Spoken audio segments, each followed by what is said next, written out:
Hello and welcome to Meade Week. I'm Brian Spann. On this edition, meet Fort Meade's Youth of the Year, a great deal from Port Discovery, and the chapel hosts a couples resiliency program. These stories and more. But first, although the Asymmetric Warfare Group isn't one of Fort Meade's bigger tenants, their impact can be felt across the Army. Basically, the AWG exists to advise and assist combatant commanders so they can conduct their operations more effectively and safely. For the last couple of weeks, the AWG started evaluating battlefield mobility alternatives at Fort A.P. Hill, Virginia.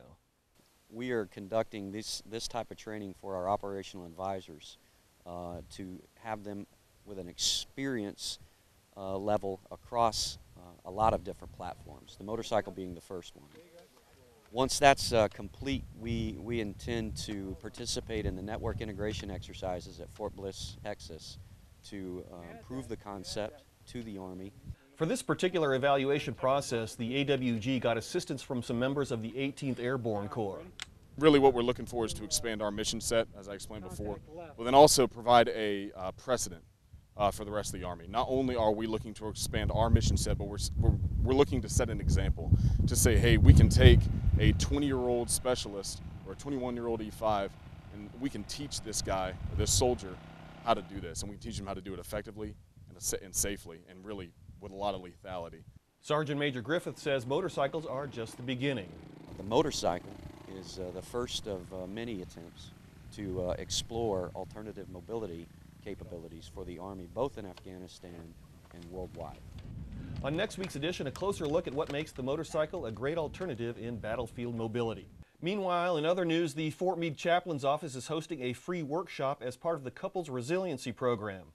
The workshop is scheduled for Saturday, May 19th from 10 a.m. to 2 p.m. at the Argonne Hills Chapel Center. The guest speaker is Kelly Simpson, author of the Evidence-Based Active Relationship Skills Program. Sign up today. Call 301-677-6703. Meanwhile, every year the Boys and Girls Clubs of America recognizes outstanding boys and girls across the country through their Youth of the Year program. By agreement with the Boys and Girls Clubs, kids enrolled at Child, Youth, and School Services are eligible to participate. Last week, Meade High School senior 17-year-old Jerron McKinnon was named Fort Meade's Youth of the Year. He was understandably excited. I'm excited. I'm extremely ecstatic. Last year, I also was the Youth of the Year, and it was a great process. I got to meet a lot of involved and talented young people who have the same goal as me. That's right. Jerron's been named Fort Meade Youth of the Year for the second straight year. So how do you do it? Staying focused and being involved that culminate in success, I guess.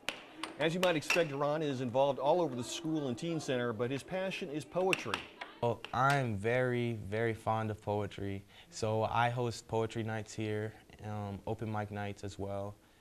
We have the Keystone Club, which is the equivalent of the Student Government Association at a school. Jerron will now compete at the state level for a chance at a $10,000 scholarship, money he could definitely use when he enrolls at DePauw University in Indiana in the fall. Congratulations to him. We'll close with a sample of his poetry at the end of the show. Stay tuned. Port Discovery, the children's interactive museum located in Baltimore's Inner Harbor, is offering a salute to the troops.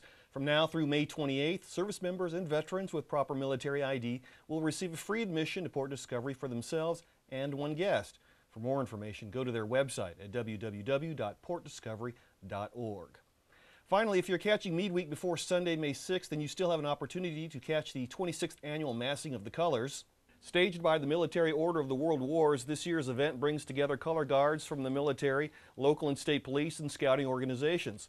Also on hand, the United States Army Field Band and the Old Guard Joint Service Color Guard and Fife and Drum Corps. The keynote speaker is the Honorable Martin O'Malley, Governor of Maryland. Once again, the Massing of the Colors is Sunday, May 6th at 2:30 p.m. in the Fort Meade Pavilion. And that's Meade Week for this week. I'm Brian Spann. For everyone at Meade TV and the Fort Meade Public Affairs Office, have a great weekend and a great Meade Week. I am forever.